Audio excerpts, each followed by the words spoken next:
Hello, hello, hello. Welcome everybody to another download. Hi Mike, how's it going? Good morning, or good evening for you, I Good guess. evening. Yeah, it's 10 it's what is it? It's 10:30 p.m. Yes. hmm Yeah. So what's new? That's always a loaded question, but there's a lot that's new, and I'm excited for today's download. I know we have a lot of updates, so um, let's dive into it. Yeah, Hi, we have everybody. It's good to see everybody. we have a lot of updates. I have my chai. I did not bring my Vitruveo cup, so it is in a generic cup that I stole from my sister's stash of mugs. And Yes. what it is I'm 2 days away now. Well, actually, one day. So tomorrow will be my last day in India, and then I fly back on the 18th, fly to DC, and then on to Toronto, then finally back to California. So I'll be out a whole month. I'll have been out a whole month. So yeah, it's been crazy weather here. It's monsoon, but it rained a lot the first few days I was here, and then since then it's been almost like summer. It's been humid and hot and yeah, it's not Food been fun. poisoning and all these other Yeah, all those issues. other, all those escapades that come with the travel territory. But yeah, we can get going. There's a ton of information to share, and I Yeah. usually when I do this from Mountain View, it's bright and early and I'm all, but now here it's the end of my day, so it depends on how long I can last. All right, so let's get this screen added to the stage and let's get going. All right, Let's do it. everybody, welcome to the Vitruveo download. This is season 4, episode 7. It is August 16, 2024. We review the events of the past week and talk about what is upcoming in the next week in the weekly download. I am Nick Kalyani, the founder and CEO, and with me is Mike Purdy, who is the COO and also championing everybody in our community. So that is excellent. All right, let's get going here. So I think we're going to do things just very slightly different today because of the amount of material. Usually I have some protocol updates, etc., but we're going to table those for next week because we are working on a few things. What we'll do is we'll start off with Vortex World.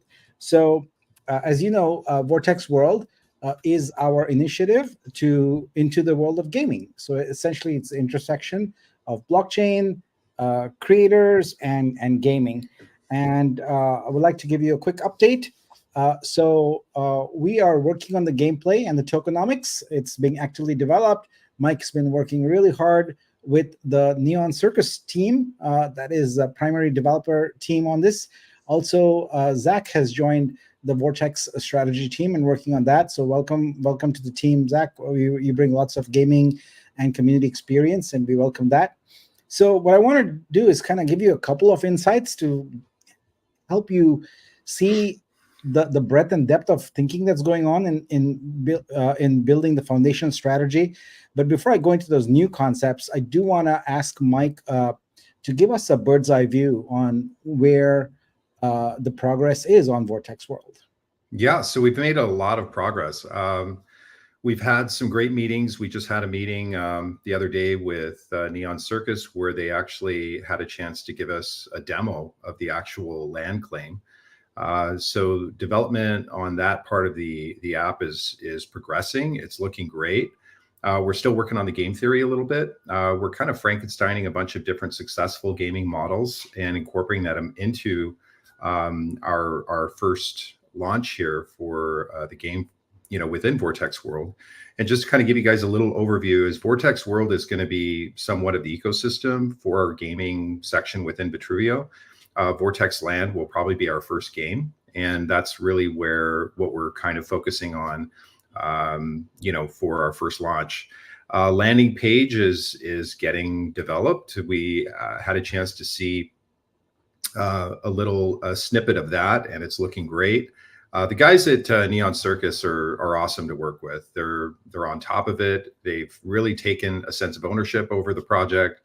They're great to work with, and they provide a lot of support, a lot of ideas that are coming, and it's definitely been a collaborative process.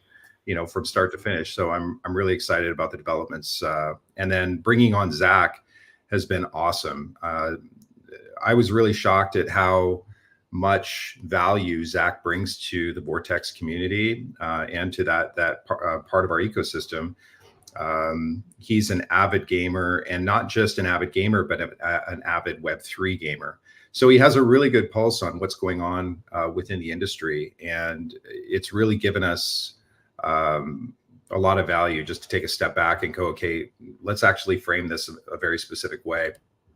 So it's awesome to have Zach, and we're going to be having a meeting on Sunday to go through a bunch of different ideas for Vortex World, so that we can have a white paper developed and have everything kind of come together. We are also looking at other ideas for games. We had this concept of kind of like a My First Million. It's really a game that's designed for teens to really teach them about like real world financial strategies, entrepreneurship, financial management. And it's a play to earn where they can, take some allowance money and really compete with their friends on who could become the first millionaire using real world financial strategies. So we're already kind of in talks with, launching new things. And we're also in talks with a couple of games that are off chain in bringing their game to our blockchain, which is awesome. So we're definitely going all in on gaming. It is going to be a very strong vertical for our ecosystem to bring volume, to bring just a lot of really strong marketing to the chain. So I'm excited. Yeah, we're progressing, going really, really well. We've still got about 2 weeks left until we do 2 weeks ish. Where we can really start working on using the land claim model. So yeah, that's kind of a brief update. Nice. I'm very excited to see and hear some of these things. I got a glimpse of a few things, and those teasers were amazing. So I want to talk about a couple of concepts here that are going to drive sort of our strategy a little bit. And we are thinking of the term vortex and how to integrate that concept in a fairly realistic manner into Vortex world, and I guess Vortex lands to begin with. And what we've come up with is Vortex as sort of a common foe that is AI driven. So this will be very, very exciting because we can have the AI, which we are thinking right now will be Llama based. So Llama is the Meta open source LLM. And what we'll do is have it learn from multiple existing successful games. So it brings the knowledge of those games and the strategy, etc., into Vortex. So what we'll do is create scenarios where players can battle against each other, certainly, but also have a common AI enemy striving for global domination. So that is going to be super, super exciting. And I love the fact that we have not a foe, but a very real intersection of blockchain and AI, and not just a made up one, just for marketing purposes. This is actually AI being used in the game on a blockchain to produce genuine interactions between players. So that's exciting. And the second thing that I want to talk about is actually a unique value proposition for Vitruveo. It is the fact that we are a rebasing protocol. And so what we want to do is use rebasing as a common growth catalyst within the game. So we anticipate having different assets within the game that grow organically, and that organic growth is driven by rebasing. So that is really, really exciting. And it allows us to take two very unique concepts, which is AI and rebasing, and implement them and integrate them in a very tight way into the foundational elements of the game. So that is the update on Vortex World. And we'll continue to provide more information next week. And then the week after that, we'll probably get into demos and things like that. That's approximately our timeline, but we'll see. All right, next up, let's talk about something really, really important to our ecosystem, and that is Vibe. All right, so there's a lot of dimensions and variants and segments to Vibe. So let's dive into each one. little bit. By the way, let's look at the numbers first before we do that, right? So here we go. Let me just refresh here. So we are closing in on hitting our goal here of 350K. So we have 30,489 remaining, which is amazing. And as you'll see, this number will soon be diminished. All right. So let's talk about airdrop staking. Yes, it is overdue, and yes, it's on me. A couple of weeks, 3 weeks ago, when Mike and I had come here, we had said, well, you know what, we can't really do the airdrop staking. But then I said, okay, fine, we've figured out a way to do it. And yes, we did. But we encountered a few challenges, namely, for the technical ones among you, is that we could not easily extract the data for the current stake, the current claims, etc. What we had to do is to essentially reverse engineer it from event data. So every time there is a stake or an unstake, there's a log event, and then we have to kind of backtrack from there and get the data. It's not technically that complicated. It's just more busy work, and those were the challenges that we overcame. Now, specifically in there, one big challenge is that uh, uh, not everyone has unstaked everything, that could be unstaked. So there were some stakes that were claimable but not unstaked, and there were some that were claimable and were actually claimed. So that mishmash of data just has made it way more complicated. But I'm pleased to report that as of this, well, my morning, which was a few hours ago, uh, uh, these problems have been resolved. There is now an actual core stake contract on mainnet that's been deployed. And also, I'm pleased to report that everyone who had a stake in the contract that was ready to be unstaked, so whether it was 60 days, 120, 90 days, or 120 days, if it was past it, you have already been credited. You've been credited your Vitru, so there's no reason now to go and look for an unstake button somewhere. It's been done. It's so the next one is 150 days, and we'll have a UI in place for you before that. So the prior staking contract has been locked, so you can't do anything in there, and we are moving toward this new core stake contract. The count of the base plus rewards airdrop that we did was 753. So you probably saw those transactions going up there. And if you're wondering, were we able to achieve the partial capability for unstaking, etc.? The answer is yes. So as you probably saw in the screen I shared earlier, there is a UI here. You can go. The balance will start showing up here once we go live here in the next few days, and you can put in whatever numbers you want here below that balance, and it will work just fine. So you don't have to put 100%. You can put a partial amount if you want to, or you can put, I would encourage you to put 100% in there.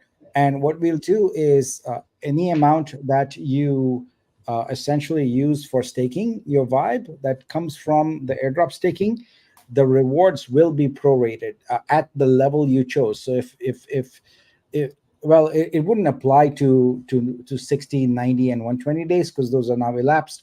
Well, 120 days, a lot of people might still be on the threshold there.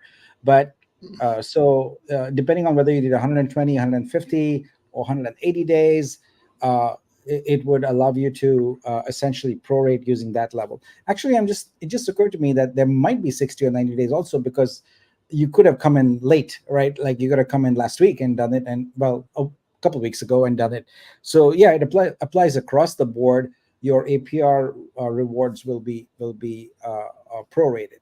Now, what's the next step? Well, the next step is I have extracted, refined, cleaned up, sanitized, whatever you want to call it, 2,886 stakes data. And now it's time to import it into this new contract called Core Stake. So that's the next activity you're going to see on chain. We're going to see your stakes being hydrated into the Core Stake contract. And then we are a short hop away from actually just turning the button on.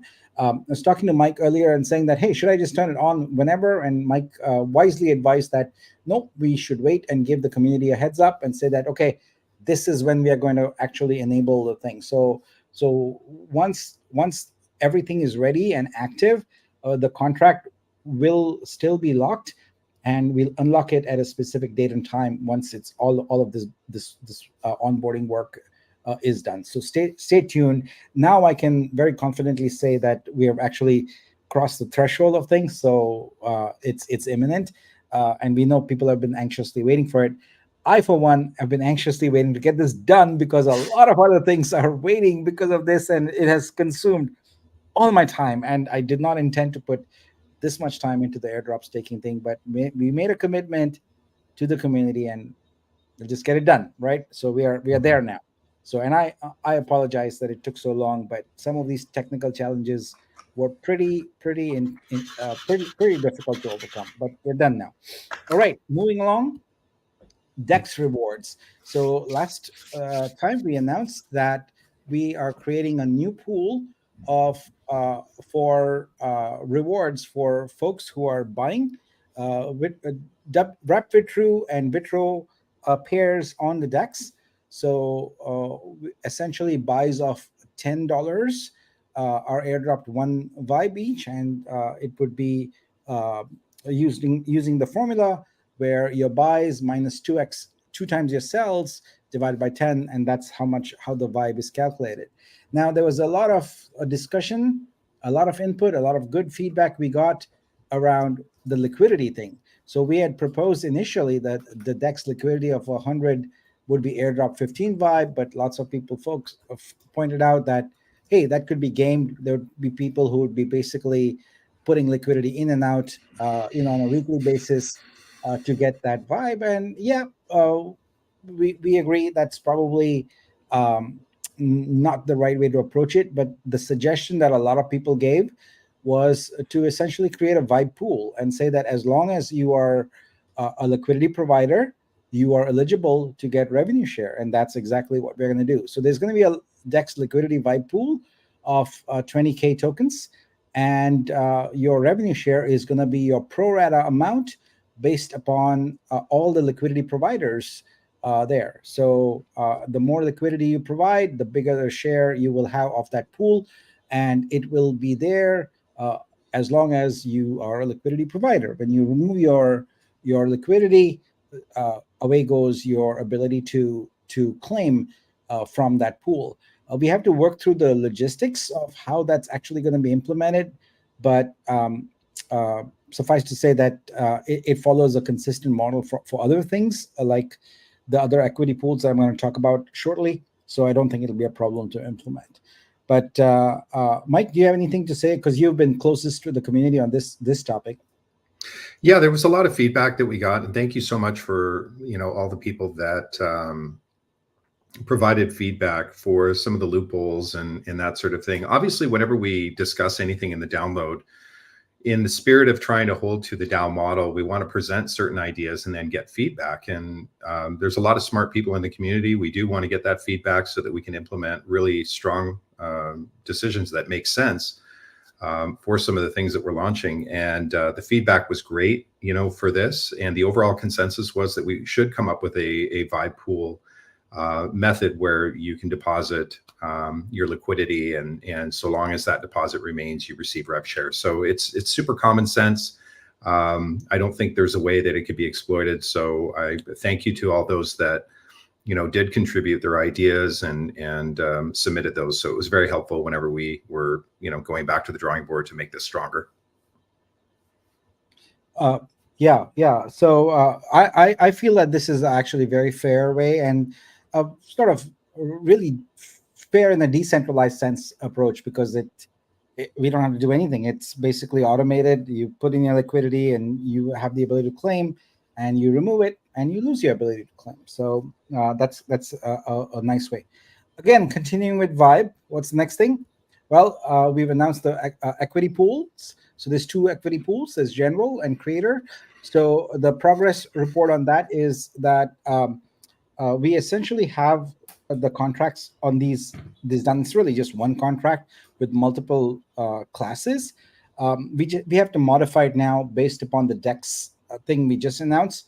So all of it's going to be driven by one smart contract. So these will work in a similar fashion to the DEX one, except that here you would deposit Vitru versus liquidity. So that is imminent. What's next? Well, the dormant wallet claim. Here too, we make it a particular point to talk about this every week because we want to make sure the news is available to everyone who could potentially uh, be a part of this program here. Or all right, so basically the concept is that if you've got a core NFT that is inactive or abandoned, what we want to do is give you some time to grab that.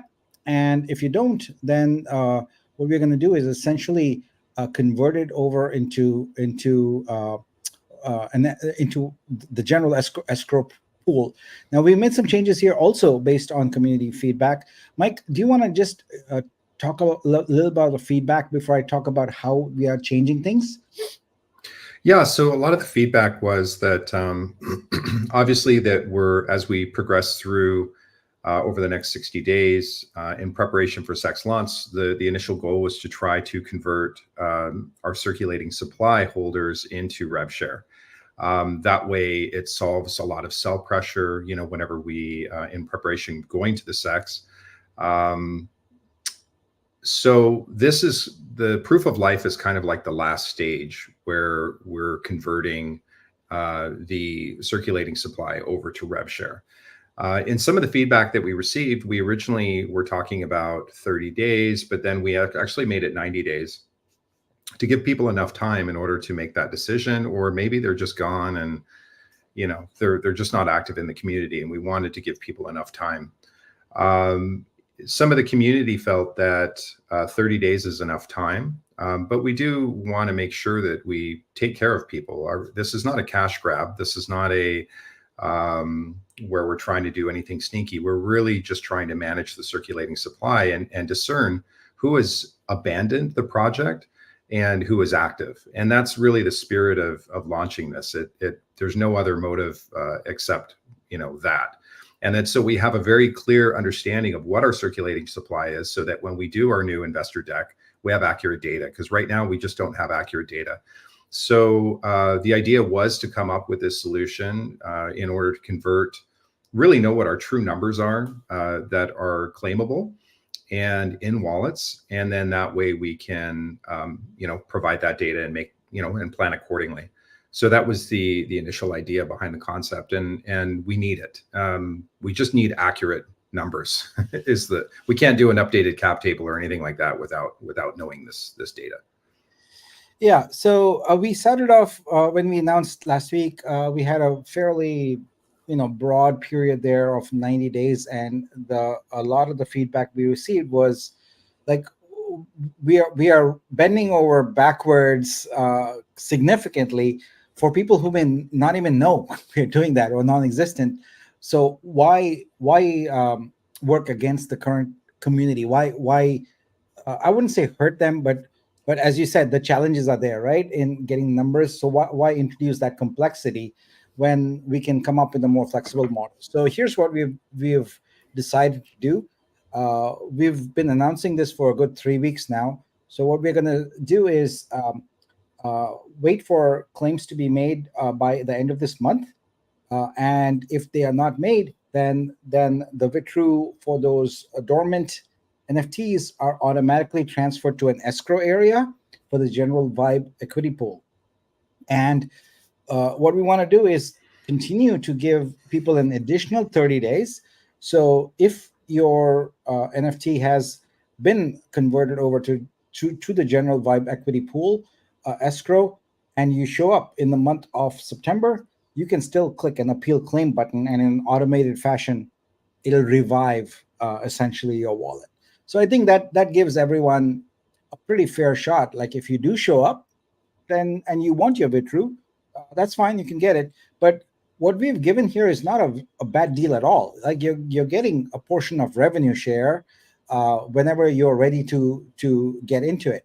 So I'm sure there'll be arguments for and against whatever approach we come up with. But look, as the leaders of the business, we have to move the business forward. We have to make decisions, and we can't wait indefinitely.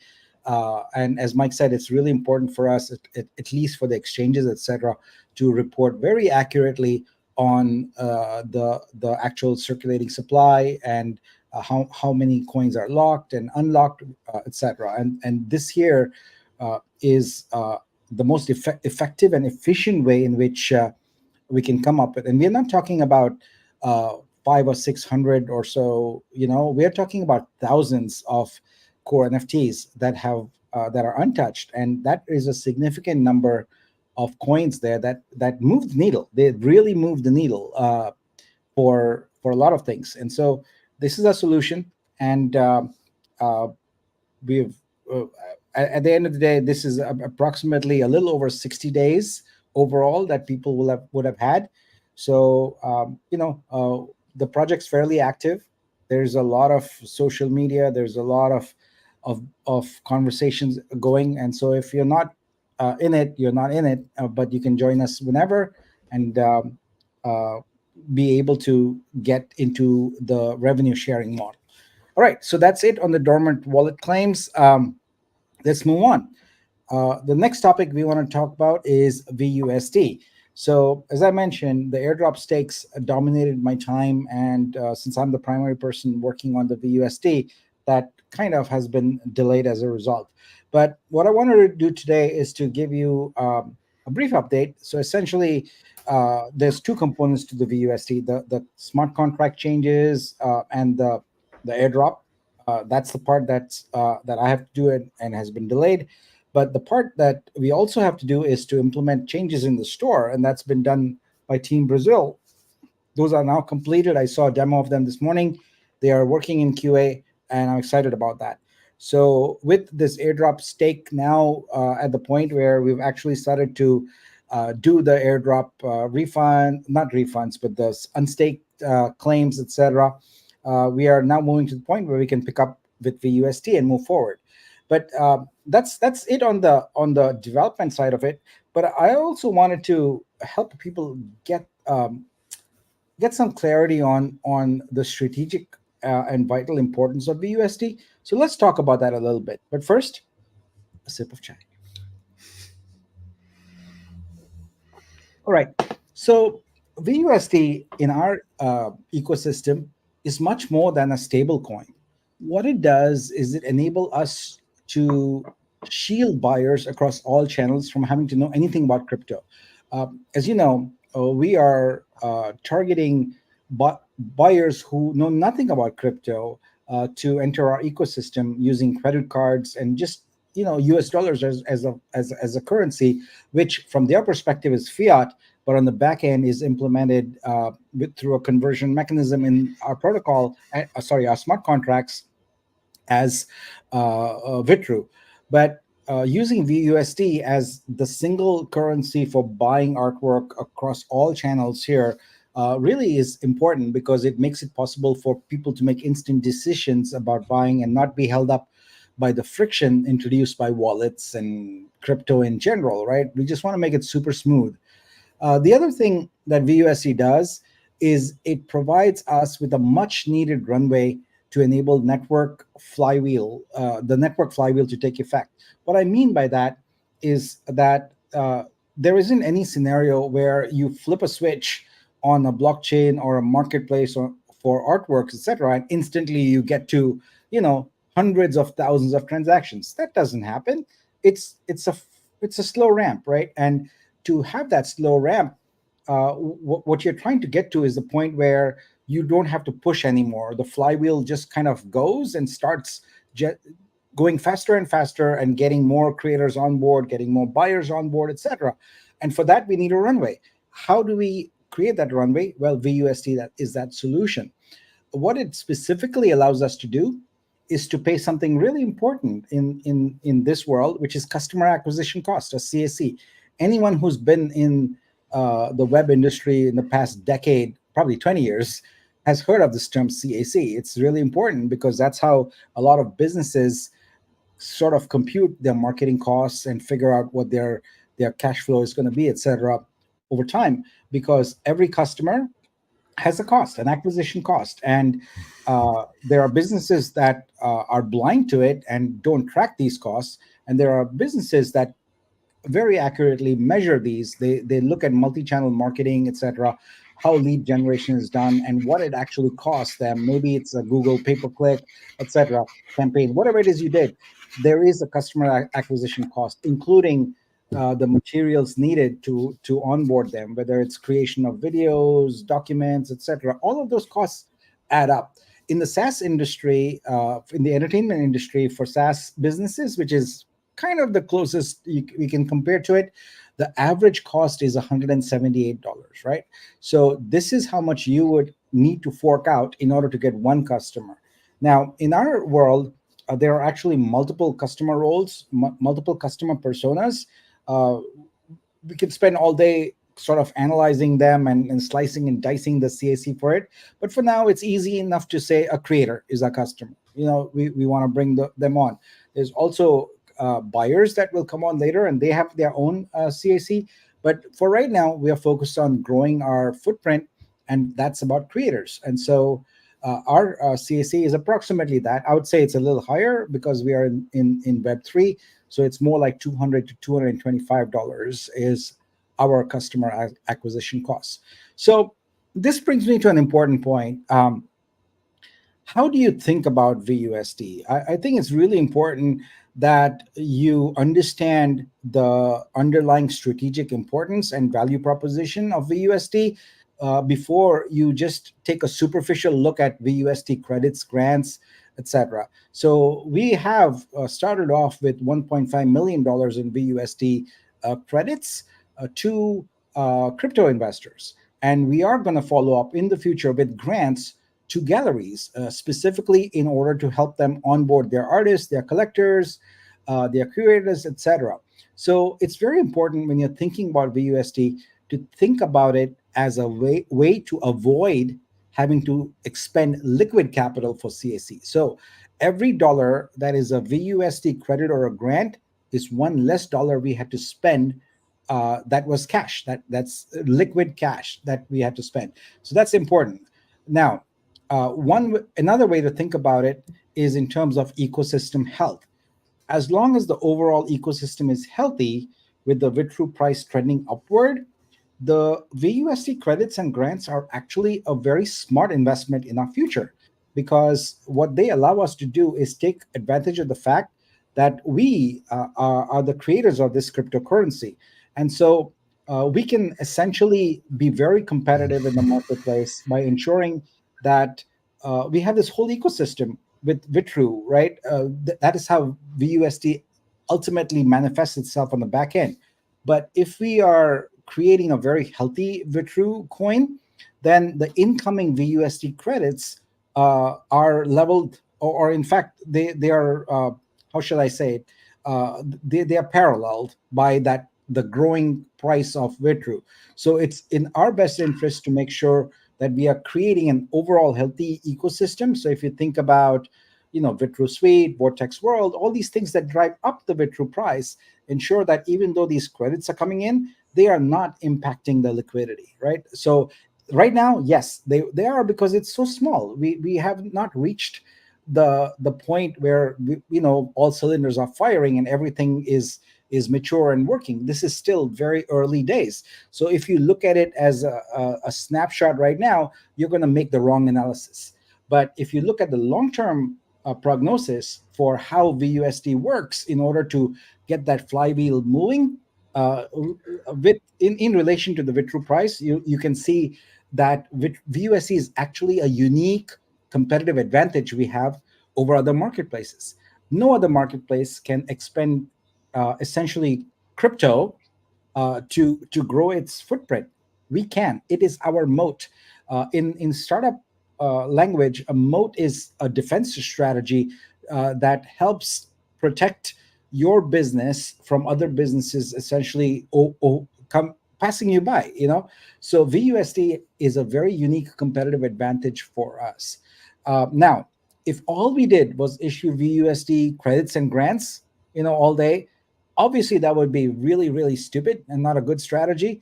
But if we do it with proportionate value creation, right, as I said, then it would be a catalyst. Otherwise, it would be sort of an anchor. It would pull us down. But if we are feeding the system, helping grow the creator base with VUSD credits and grants. But at the same time, on this other side, the Vitru price is up because we are creating additional value. Not to mention the sort of a circular value generation from Vitru Suite itself, right? The more creators that feed into it, the more value Vitru Suite has, which attracts more creators and ultimately starts making the need for additional VUSD credits and grants unnecessary over time. So remember, this is a bootstrap flywheel strategy, whatever you want to call it. So I wanted to give you these insights because there is a naive way to think about VUSD credits, and that's not the way we are thinking about it. This has long-term strategic importance. It is actually a very smart investment we are making, and it is a very unique competitive advantage we have. It's not going away. So I just wanted to share those insights there, and we'd be happy to take more questions on this topic because it is an important. Can I speak to that a little bit, Nick? Yes, please. Yeah. So part of the other thing that we're going to be doing with creators is we are actively educating creators on how to obtain long-term sustainable income from their artwork. The idea of just doing a quote-unquote cash grab where you put up your art, somebody pays you in credits, and then you liquidate it on the DEX. That's a very short-sighted way of viewing our ecosystem, and that's not going to generate long-term sustainable income. So there's a lot of education. We're developing a huge support through PAM and through the creator community, to educate them on the values of Vibe, the values of staking, the values of accumulating their Vitru at a price that's 70 cents. All of these, if you sell a piece of artwork for say, $250 and the price is at 70 cents, that's a lot of Vitru. By holding on to that and by purchasing more and by selling more and holding on to that bag, your bag is going to be growing. Converting that into Vibe, for the creator pool, gives you a lot of income over time from those 1 or 2 art sales. So there's a lot of education that's going into educating the creators on what to do with these purchases rather than just selling it. So I do want to kind of reinforce what you're saying, Nick, that yes, this is a significant investment that we're doing to bootstrap and to kickstart the project. And that does bring in a lot of activity, because once one creator starts making money, they tell all their friends, they tell 10, 20, 30, and then a critical mass happens where we have an influx of creators coming in. But then we also need the art buyers. And so that's a separate, campaign that we're going after, is the art buyers. And then that way we find equality and parity. Obviously, once the credits do expire, there's going to be, if we don't have sufficient art buyers sustaining those prices, there will be a correction. And that's totally fine. But we are trying to mitigate that right now with, various tools that we're implementing, along with I was going to say creator score, but I know we're changing it.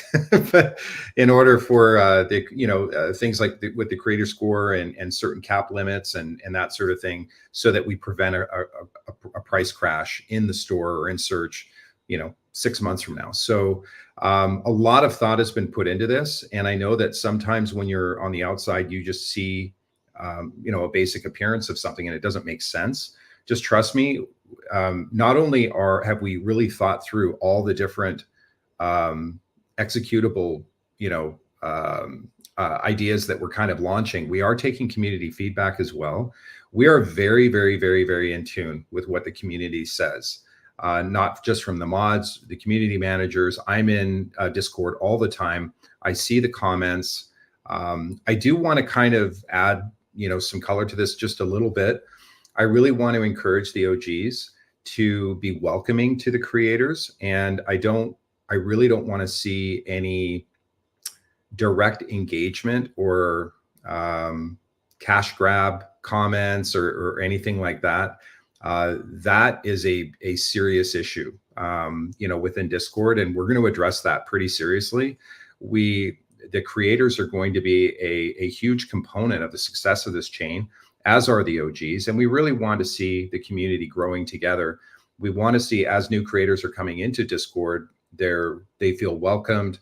We're supporting them. They're not crypto investors. They don't have the previous drama that we had with the previous project. They're not aware of any of that stuff.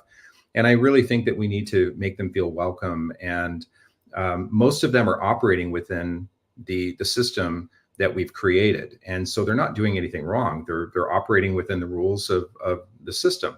Now, there are some times where we see things getting perceived exploited, but that's okay. We'll shut that down and we'll make enhancements and revisions as the program matures. But I just want to kind of address that to make sure that you're making creators feel welcome and really try to curb complaints or criticisms towards the creator community, towards the previous project, towards certain decisions that are being made. Just be sensitive about that, and then take those criticisms to the community manager through DM. And that way we just keep the holder chat, the general chat, a positive environment. Because at the end of the day, that's all we're trying to do, is we're trying to grow the ecosystem and really support each other.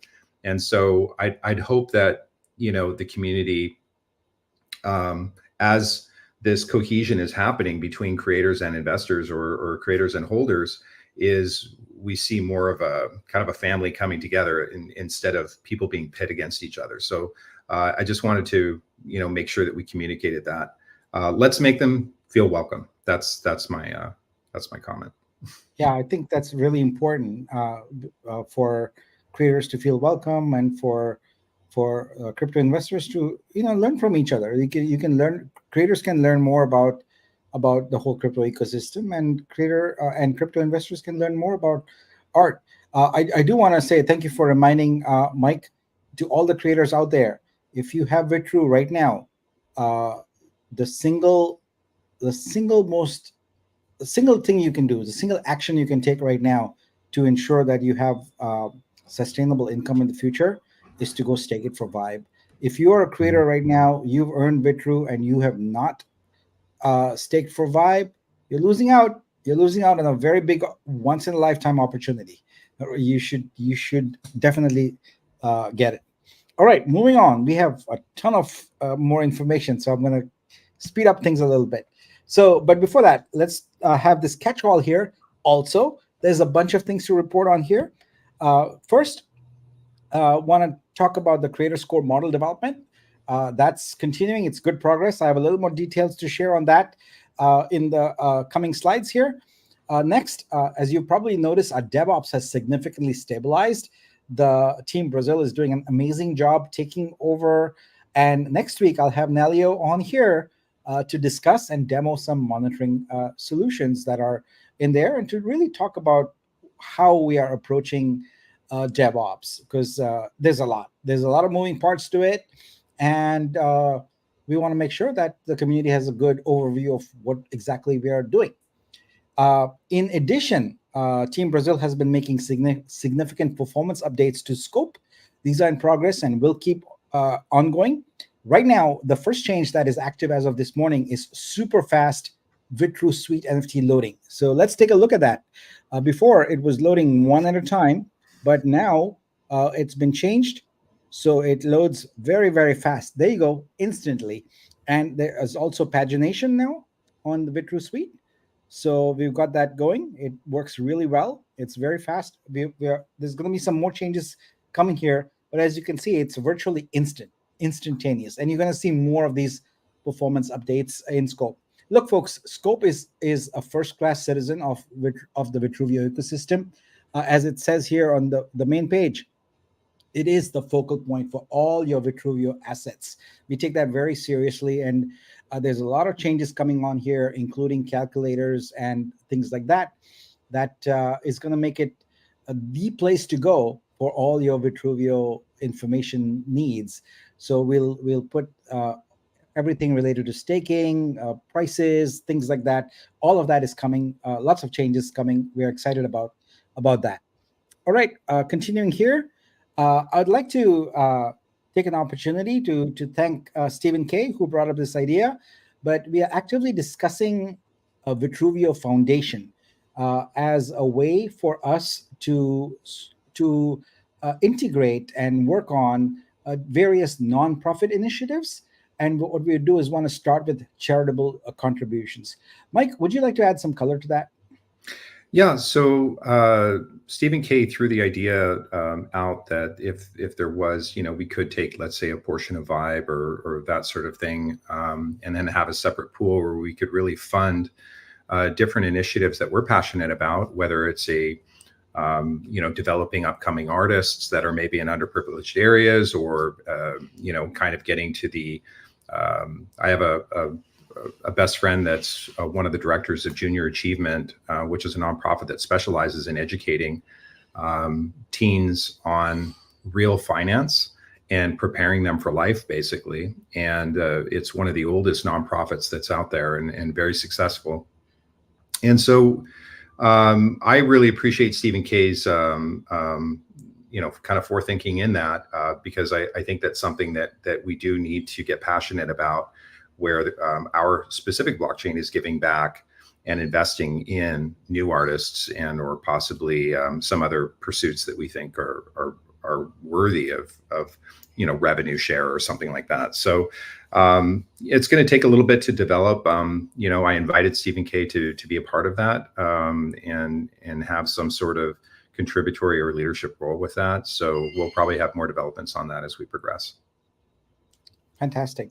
All right. So with that, let's go on to our next topic, which is creator score. Nay, we are thinking that we want to call it creator level. So what is this? So as I've discussed in the past few downloads, we want to create a high quality experience for discovering and buying art. And what we don't want to have is a mishmash of all artwork of all levels, whether it's an experienced artist of 20 years versus someone who just wrote a mid-journey prompt yesterday and created an artwork in there mixed together. We feel that that's a disservice and actually hinders the growth of the platform. And so what we want to do is to establish something called a creator level. And this is not something that is going to be visible to the world. It's really an internal metric, if you will, between the creator and our platform.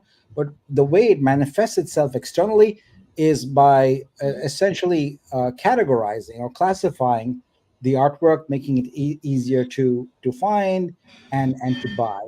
It is going to be objective. There's no subjectivity involved here. And making something like this objective is very challenging, but we're up for the challenge. We're going to make it fair and impartial. It's not going to be implemented fully in one pass. It's going to be multi-phase. We'll have creator KYC in there, and we've just now got the algorithm kind of worked out for the weighted ranking for some of the other things like years of experience, sales, etc. And that model is going. Mike, I do want to talk a little bit about an interesting sort of anecdote here in India. So one of my sister's friends visited here, and she's an artist, so I got talking to her, and in fact she visited because she knew I'm doing something art related. So she's an artist, knows nothing about crypto or digital art or anything like that, just canvas, paints. That's what she does. So got chatting with her, and in the course of the conversation she also revealed that her late husband was one of the top artists in India, and that piqued my interest. I'm like, whoa, that's interesting. And so she told me a little bit about him, and he was in fact one of the top artists, had exhibited with Picasso and Chagall and other artists like that. I'm like, whoa, that is like, tier one kind of. So I asked her, like, what is, does he have artworks, where are they being displayed, etc. She goes, well, he's got like a huge body of work and it's sitting in storage in our apartment. And I said, I got to check this out. So the next day I visited them, and sure enough, there's these amazing artworks, like giant 6x6 canvases, etc., just sitting there. And I'm like, can we kind of talk about having you as a test case to onboard, because we're going to be doing this at scale, right? We want to develop a system, a process that is easy to follow for this art. And she agreed to it. So I'm excited about that. It'll be interesting to see how we can take these artworks that have been in huge exhibitions all over the world, and how do we onboard them into Vitruveo. And that's where this creator level comes into play, because that matters, right? I wouldn't want like right now a creator like that entering, for example, foundation or something like that, is on the same level as everybody else, which is just not right. It's not logical. And with our creator level, we will have an objective metric to say, okay, here's the exhibitions these artworks have been in, here's the number of years of experience, etc. And boom, the echelon at which the artist would be, the creator level would be automatically inferred, and it would be great. So I'm excited about that because this has so much potential to really change the industry and make it more welcoming, I think, for artists, because it is something that they are very concerned about in all my conversations. Is I don't want to be grouped with just everybody. Conversely, a new artist, they should have a gentler path where they can move upwards over time through their own achievements, right? So it's Mhm. got to be fair for everybody involved, and I'm excited that creator level can do that. And I know you're quite passionate about it, so if you want to say a few words, please do. Yeah, yeah. It's funny. Artists tend to be, we love to dwell in the vague, where everything is art, everything is beautiful, everybody has their own voice and their own perception. But in the real world, there is money, and there are things that separate. Let's say a Peter Lick, who's a photographer artist.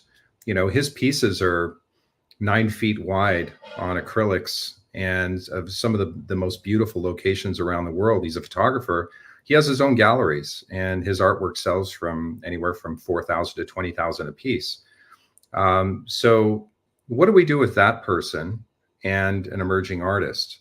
If we just stick those images side by side, it's really not a true reflection of really what's happening in the real world. So we do need a way to, Nick and I have been dancing around the vernacular of is it a score? Is it a tier? Is it a rank? Is it a segment? It's so funny. But honestly, I think if everybody just comes to Vitruveo on a base level, and then if you do KYC, that bumps you up a level, and then and just common sense stuff, and then that way, artwork is priced accordingly, and that way we don't have crashes where one person just comes in and wants to charge 10,000 for their artwork, and the other person is charging $5. There's no sense to that. So we do want to create somewhat of a gallery that actually makes sense, and we do want to bring in successful mainstream artists into the platform and represent their work and give them an outlet, a marketing outlet where they can get some free marketing. And but we're going to have a different way that we represent their work. It's just whether it's a premium, whether it's some other level, whether they have a dedicated store just for them, and it gives you that gallery sense. This is something that I think is really interesting, and it allows everybody wants to be a Peter Lick. Everybody wants to be some of these mainstream artists, and we really want to kind of create a model that actually helps people get there, not just oh, your artwork isn't good enough. No, that's not. We don't want to be in the position of doing that. We really want to elevate artists, hone their skills, get their creative eye worked out, and where they can start becoming mainstream, maybe have their own gallery. I think we want to be a part of that journey. But it does need to start with some sort of order and classification process, and it's just common sense. Yeah, it's important to recognize that creator level is not static. It's a very dynamic thing. As you evolve in your career as an artist, your creator level is going to evolve based upon your activities, your results, whatever you do.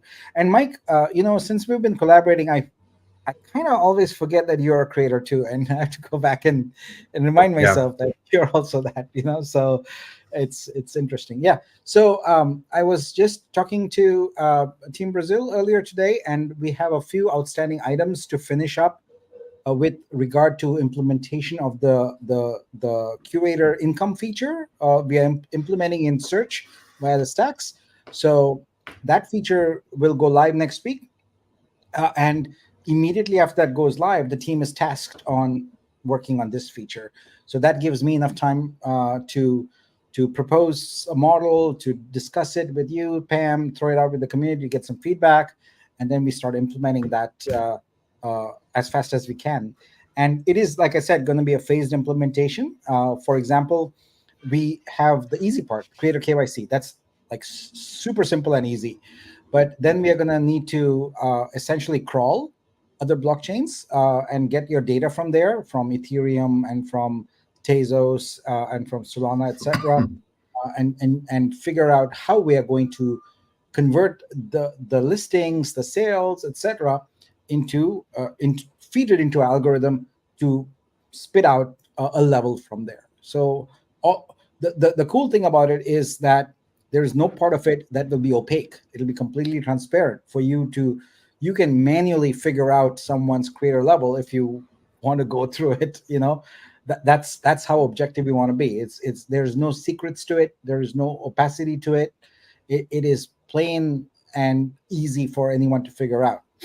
All right, so that's it on creator level. Let's move on to a new topic here, which I think is really important.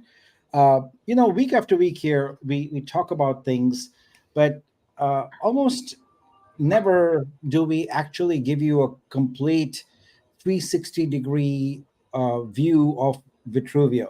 And today I want to do some of that because I think you'll be blown away by the breadth and depth of everything that's going on here. When we talk about in the download, we might talk about, a Vitru search or a scope or something like that.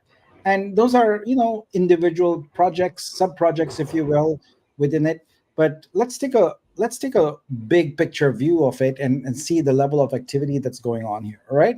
So we're going to start off first and foremost by giving you a useful visual to think about Vitruveo and how we are approaching things.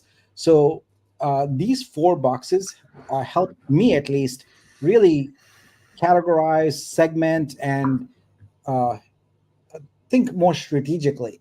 So at the top, of course, we've got a blockchain. Like Vitruveo is a blockchain. It's a protocol, right? And to balance that off, we've got a bunch of tokenomics. We've got Vitru, we've got other coins, we've got other tokens, sorry. And that kind of is the balancing, the opposite ends of the spectrum there. And on the other axis there, you see our 2 main areas of application development where we get users onboarded, which is Vitru Suite and Vortex World. Now, if you were to remove that axis completely, what would you be left with? Well, you'd be left with a blockchain and tokenomics and no value creation. So if you have that, you have to ask yourself the question, why would anyone want to use Vitruveo? Right? Because there's many more EVM compatible chains out there. And just having a blockchain and tokens doesn't solve anyone's problem. I've seen this comment on Discord so many times where people go like, hey, why do you want to do, work on this application, etc. And I would challenge them to answer that question is, why would anyone use a blockchain that has no additional differentiator, no value creation beyond the blockchain itself? Build it and they will come is no longer an acceptable mantra for EVM blockchains because there's so many of them out there. Developers have their choice. They're not just going to come waltz in here and say, oh, yeah, I want to build on this. You got to have something that is inherently different about your blockchain and also creates value. And that's what the horizontal axis is for us, is Vitru Suite and Vortex World.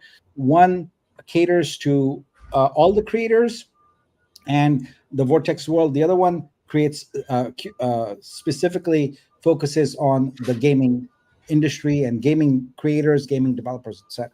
So with that out of the way, let's take a look with that context.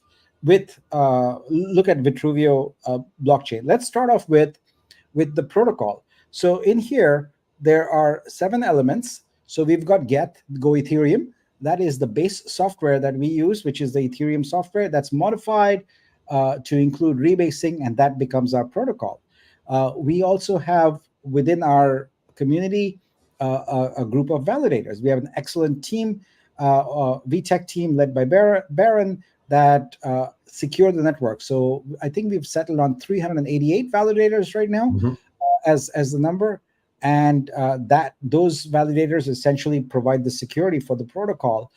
Next, we have our RPC nodes, which until recently were giving us a trouble, but now with the under the able management and administration of the Brazil team is very stable, has a lot of protections in place for bots and bad actors, and is working really well. Next, we have Explorer, which is essentially a block scout rebranded, as all blockchains do. We will customize it a bit. We are working on implementing the latest version of Explorer, and it is still in early stage right now, but we'll get there. But the existing Explorer is now quite stable, and we'll continue to monitor it and make sure it continues to perform well. Earlier today, I was in the process of deploying the core stake contract and verifying it, and that happens through Explorer, and it didn't work for me. I was blocked, and so I pinged Nelio and asked him like why I'm blocked, and he's like, well, there's a lot of people hitting that Explorer API, essentially incessantly hitting it and causing it to slow down, and now we've blocked it. So it's great, right? And so we were able to work out a specific mechanism by which I could access it and others would not. I'm happy for that. We also have GraphQL. So for those of you who don't know, most smart contracts that conform to ERC 721 specification, which is just about every NFT application, don't have a mechanism for you to easily query who owns what tokens at any given point of time without making a bunch of hits and queries to the blockchain. GraphQL solves that problem. It is essentially like Google, where you could go and manually go to each website and search their website for content, but Google does that work for you by indexing all these websites and makes it so if you put in a word, boom, the results show up. GraphQL is that for smart contracts. It indexes all the ERC 721 NFT smart contracts and gives instant results when we need them. Next up is ETH stats. So ETH stats is a way to get live information about all the validators, who's processing blocks, who's sealing them, who's been up, who's been down, what is the speed, the network latency, etc. So we've had this with the blockchain, the VTech team running this in private. So we're going to make it where this will be up and running for everybody to look at very soon. And monitoring is important. We haven't had it until now, but now we do. Monitoring is important because these services, being computers, they do go down occasionally. And what's important is you have ways to remedy that. First of all, you notify engineers that something's gone down, and then you update a status page that something's gone down, and then you have it where it can automatically resurrect itself, fix the problem, and get going. Next week, when Nelio is here, you can look at our monitoring solution and get a good taste of how we've gone about making this really robust. So that's the protocol column. That's one dimension of Vitruveo. Let's look at the next dimension here.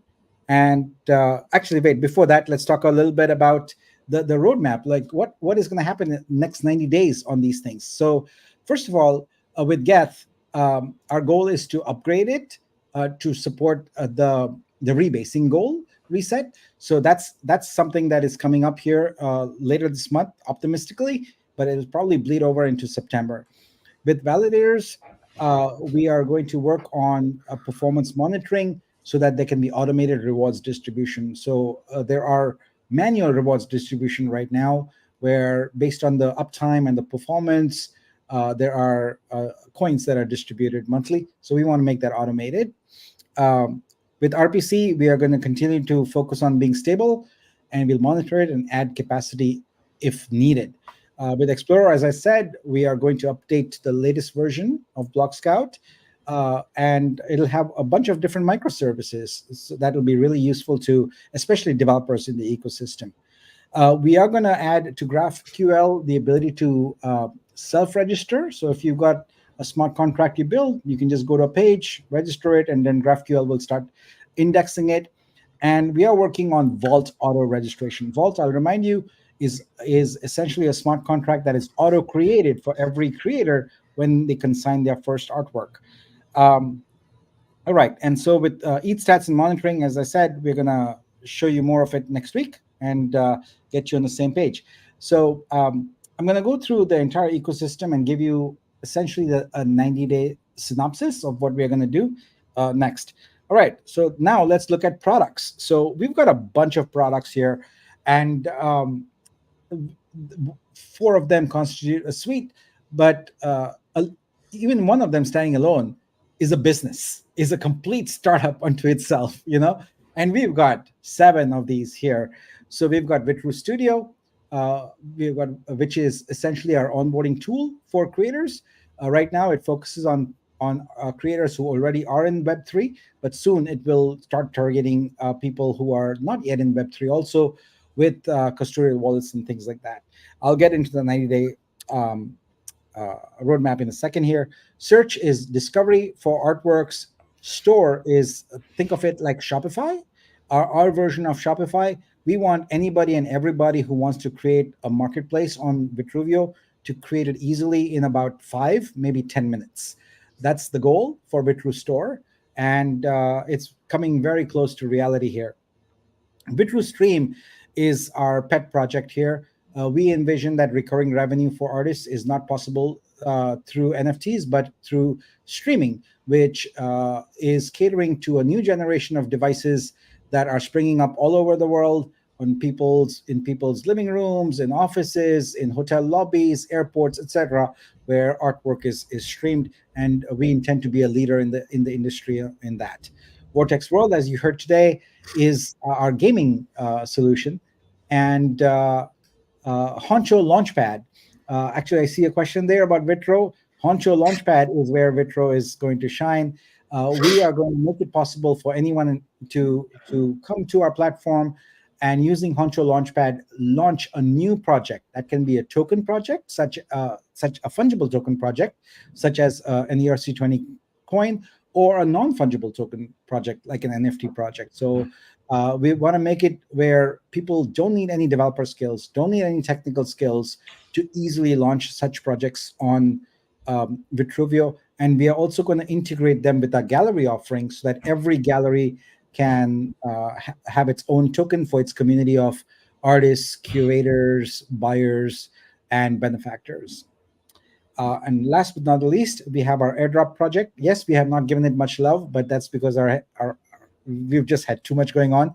But that is the airdrop was designed and built to integrate with many different applications, and we are starting to enable that in the coming weeks, where actions in different applications will find its way to airdrop points, and we will periodically have those airdrops, with the first one planned for the next couple of months. I think we had announced that would be the end of I think this quarter, maybe next quarter. I'll go back and correct my memory on that one. But the airdrop is an important and going to be a first-class citizen of our ecosystem moving forward.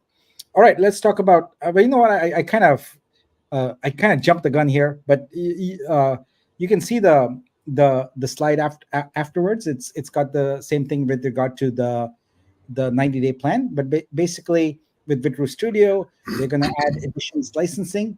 I think editions are important for artists. We only have one of one right now. We are going to allow editing of consigned items. Of course, we've got the creator rep. I call it creator rep here. So as you can see, we've been bouncing around different names and different ideas around that. Now it's creator level. We will enable custodial wallet to enable Web2 artists to onboard here. And of course, we have augmented reality capability already built into the platform, just waiting for a viewer. With Vitru Search, we will begin to do artwork categorization based on, again, the creator level. We want to add real simple syndication, and we've already added 2 stack visualizations. We'll add a few more, because that's our way to start building the affiliate network, the distribution channel for artworks. We'll launch Vitru Store. We'll enable virtual store creation. and we'll have some premium features in there. And we do want to pilot within the next 90 days, 2 to 3 galleries to onboard onto Vitruveo. So if you are a gallery owner, come talk to us, come talk to Mike, to Pam, to me. We'd love to have you on board. With VitruStream, we want to launch a free service initially, and then partner with 1 to 2 display vendors to kind of bundle VitruStream with hardware devices. And it is we are also exploring our own hardware device that we really want to look into, but that's going to take a little bit longer. With Vortex World, we'll launch land claims, we'll launch the Vortex lands, and essentially begin game phase 1. There's going to be multiple phases, lots of phases actually. And with the Honcho Launchpad, as I said, we'll have self-service, fungible and non-fungible token launchpad, and start Vitro OG income, which is basically what the original idea was behind Vitro, and we'll fulfill that. All right.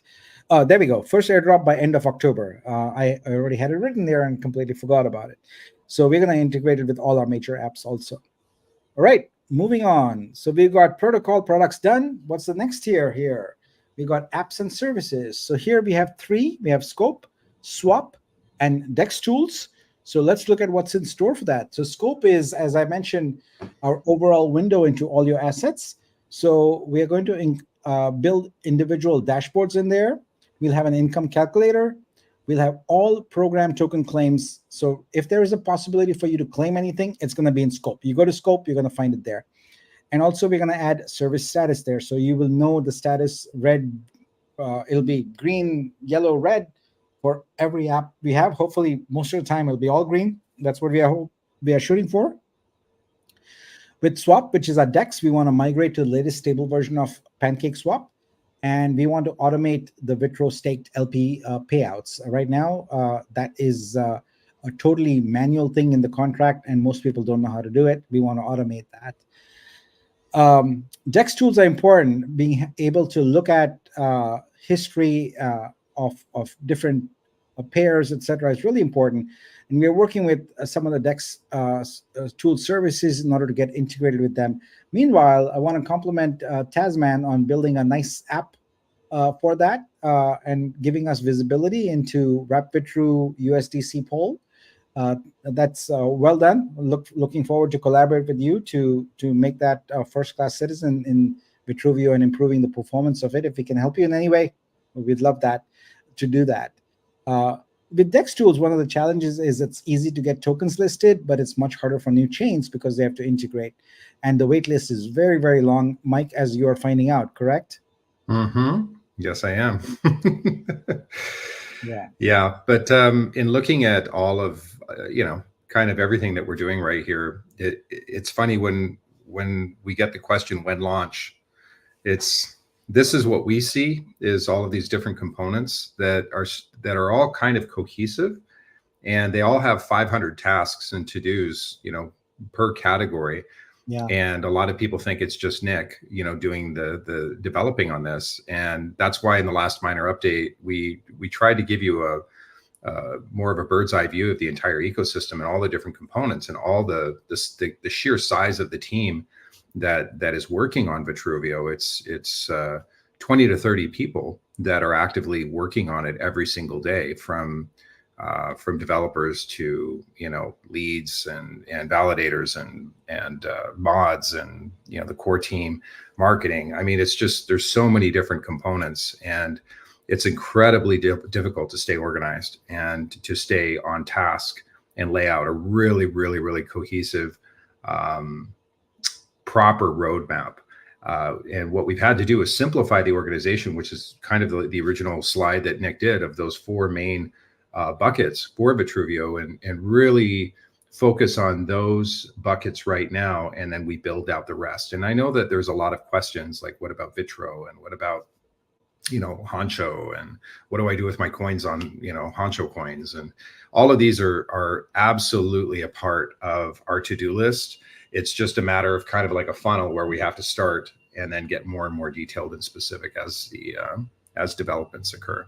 But the most important right now is going to be stability of the blockchain, upgrading, the DEX, upgrading Explorer, making sure all the RPC nodes are working, as they should, making sure that scope is fast, making sure that the bridge is fast. That's really the protocol. At the protocol level, we want to make sure that everything is working totally awesome. Because if you can imagine, we were marketing and spending all this money, and marketing is not cheap, guys. It's like $20,000 to $150,000 a month to do proper marketing, where you're doing banner ads, you're doing influencers, you're doing PR posts, you're hiring an agency. There's so much that goes into marketing. And can you imagine of spending all this money when we have, kind of the development issues that we're working on? So there are steps, and there is a roadmap that we're executing on. Just be patient, and we'll try to provide updates as needed. But those 4 core components of Vitrusuite, the protocol, the tokenomics, and then the Vortex, those are going to be our main babies right now that we're really trying to reinforce and develop, because they're key with liquidity, they're key with investors, they're key with marketing, they're precursors to everything. And that's really the foundation of Vitruveo. And once that foundation is secure, then we market, then we do DEX, then we do our DEX tools, then we do SEX, and then we just blow up and scale. Yeah. Thanks, Mike. So I'll continue with tokens here. So we have a number of tokens now. We've got Vitru, which is our coin. We got Vitro, which is our DEX token. We've got Wrap Vitru, which is our wrap token for Vitru. We've got VUSD, which is coming up, which is our stable coin. We've got Vibe, which is our revenue sharing coin token. And we got VTX, which is our Vortex token. And all of these we obviously will have at different times on the DEX, but we're also working towards our SEX listings, which are really important. So let's look at what the next 90 days hold for these. So with Vitru, we want to have 95% staked or locked. We want to phase out the dormant wallets and really get about 5,000 new wallets here, which is approximately 20%. We want to introduce new staking terms and provide lots of spending opportunities for Vitru. So when we create spending opportunities for Vitru, we first of all generate more transactions, and we also make the utility of that coin more apparent and more visible to the whole world. And that's an important thing for us for Vitru, important goal for us for Vitru. With Vitru, we want to stabilize the price on DEX, and we want to add reward programs through the Launchpad, which we've talked about. And we want to introduce new staking terms. We have some issues right now with unstaking on the current Vitro.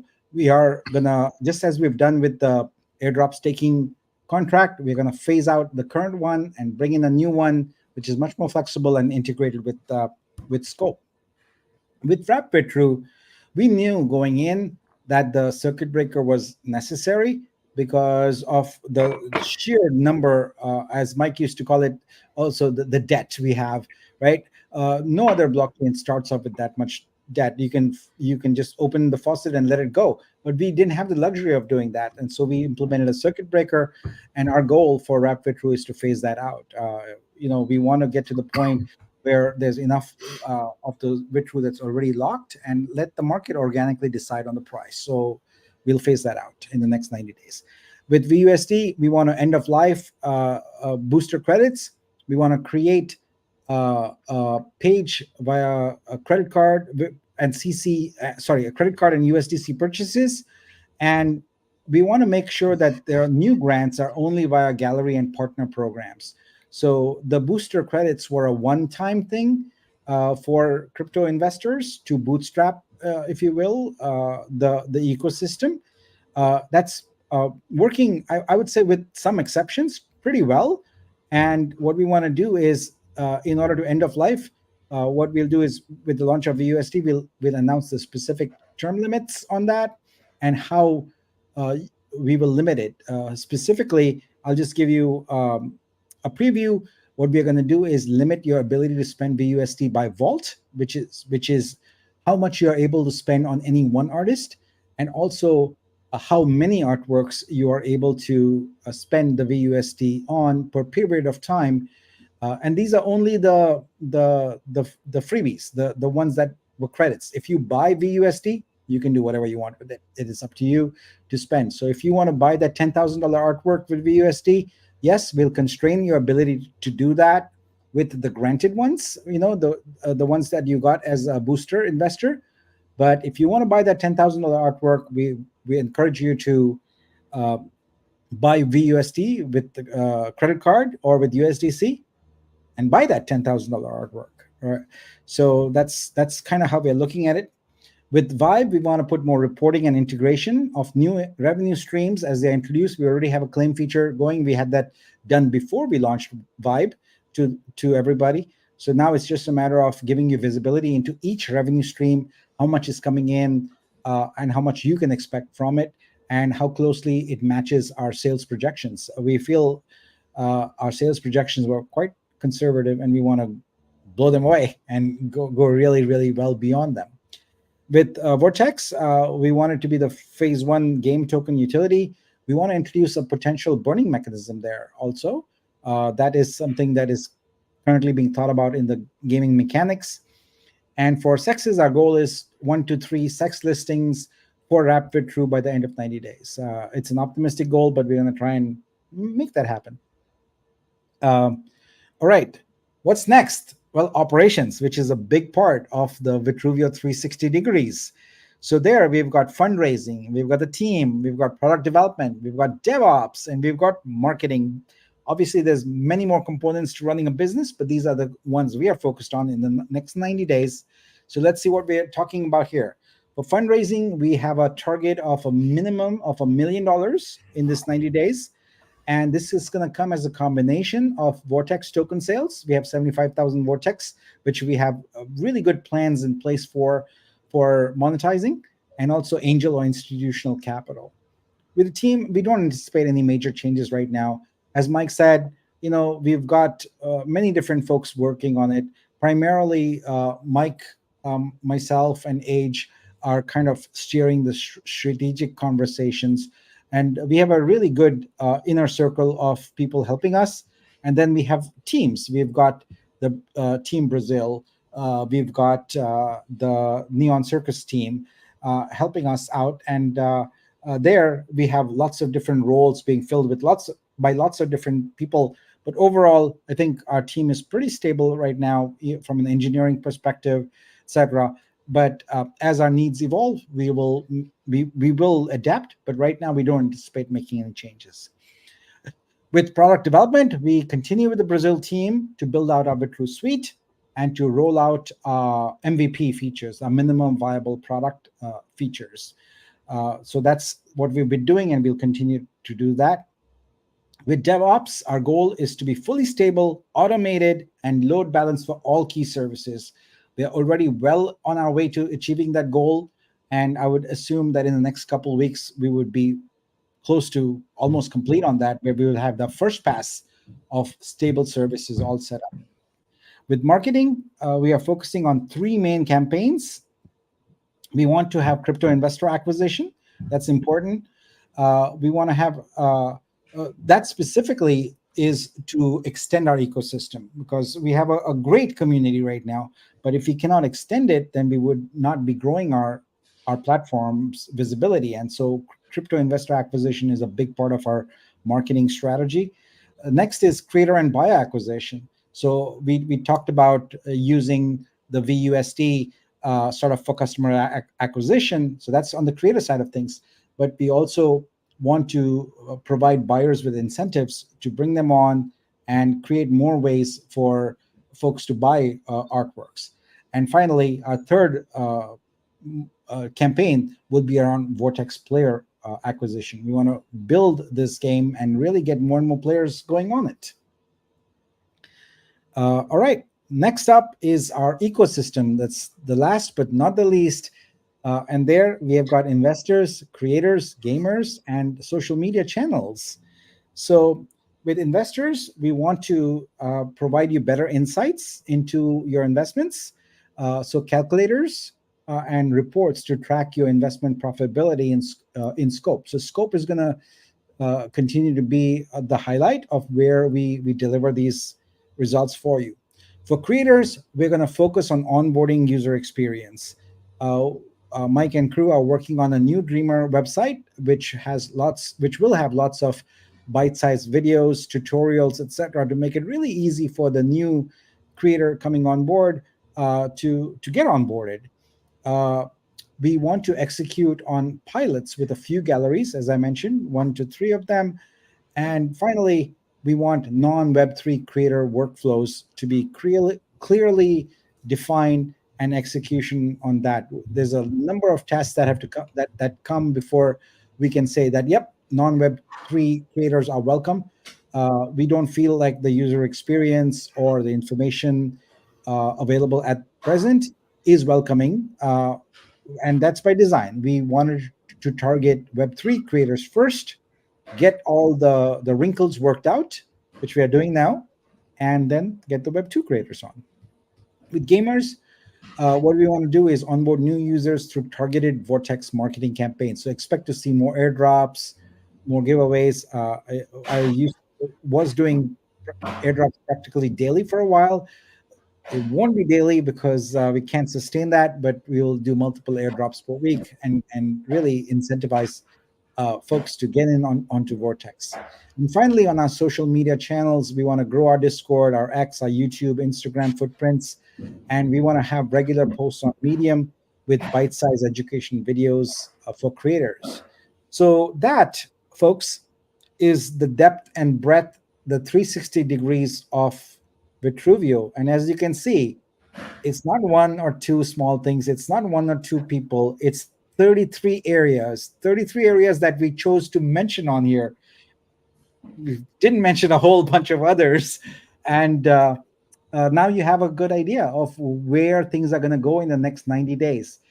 We are adaptive as an organization. We try not to be reactive. We want to have a good strategy, but we also want to make sure that we take advantage of opportunities as they come our way. But our game plan for the next 90 days is pretty solid, and we feel like we are at the point where we are sort of firing on all cylinders. I hate to use an internal combustion engine analogy because I love EVs, but we are going fast, and we are picking up momentum on that flywheel. That all important network flywheel is starting to work for Vitruveo, and the results are starting to trickle in, and you can see that things are success. We are already successful, and we'll continue to build and grow upon that. So I wanted to make sure that everyone was aware of the scope of what we are dealing with here, and we've really created something of immense value here. If you think back to the 4 boxes we presented there, we have a blockchain. It by itself has limited value, but the moment you add VitruSuite and Vortex World, you elevate the value of the whole ecosystem by several orders of magnitude. So super excited about all of this. And let's see, I think that's it for today. There's a link for the download. You can look at this whole thing at your leisure and go through it. And now Mike and I will take some of your questions. I must say it's it's midnight for me exactly now, so I'm running out of steam, but we'll do our best. Maybe we'll do 20 questions or something like that. Let's see. You got a few start? Yeah, you got exactly 20 start. I've got exactly 20. Yeah. And we always will answer more questions later, but let's go. Mike, you want to kind of post them on here and read them out? Sure. I didn't get my staked Vitru based on, I guess, possibly the what he's talking about is the APR. Yeah, well, so in the next question I see is also with this same person. Yeah. You got what was unstickable. You would not have gotten things that were still locked. So if the block where it was supposed to be unstaked had expired, had gone past it, then it would have been delivered to you. So I can't comment about any one specific thing because there were like 3,000 of them. Like, yeah, and you can always go into Discord and tag one of the community members, and we'll see if we can walk you through troubleshooting that. So not to worry. So the Vortex Vibe airdrop, can we get an update on that? Primarily Vortex, I guess, is those trouble ones. That was already done. Yeah, that's already done. Okay. So So same same answer as before. If you didn't receive the vibe, from the previous Vortex purchase, just ping yeah. Arco or DD, and then we'll look into it for you. Okay. Yep. Am I supposed to get 1,700 Vitru back from the 6K staked for 6 months?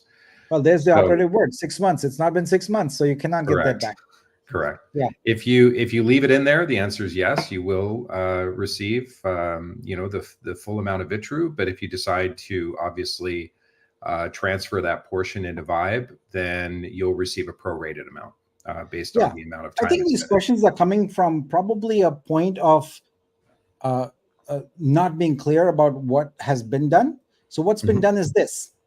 If you had an airdrop stake, many of you went to the Explorer and hit the claim button and claimed it, but many of you didn't know how to do that. So your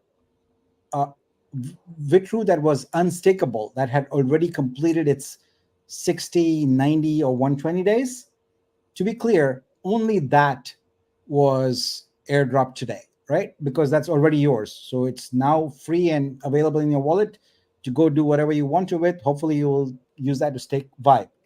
What's coming up is the ability for you to go into Scope and use your staked but not yet releasable Vitru and its rewards too, and stake those, right? So do not expect to have today any Vitru that you have staked that is not completed its stake period.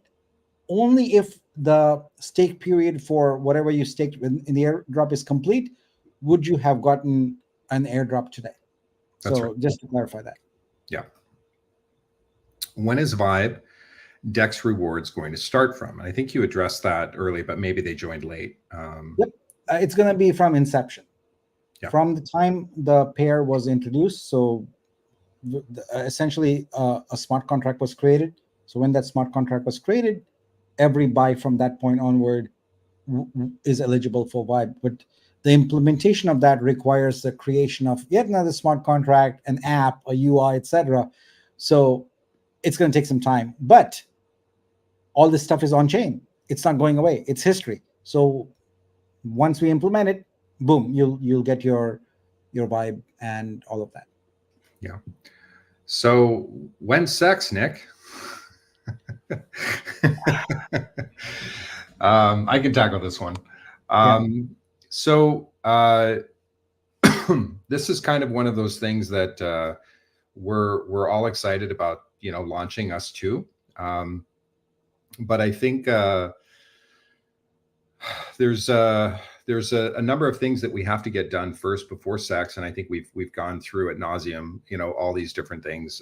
But the main things are finding out what the new circulating supply is going to be after we clear up, all of this stuff, getting on Dex tools, getting the Pancake Swap V3 updated, getting Block Explorer updated, making sure that the Explorer is solid, or I'm sorry, the protocol is solid and fast, making sure that we finish out some of the scope tools that we're developing. We have a developer that we're bringing in that is going to assist Nick with getting some of that stuff done.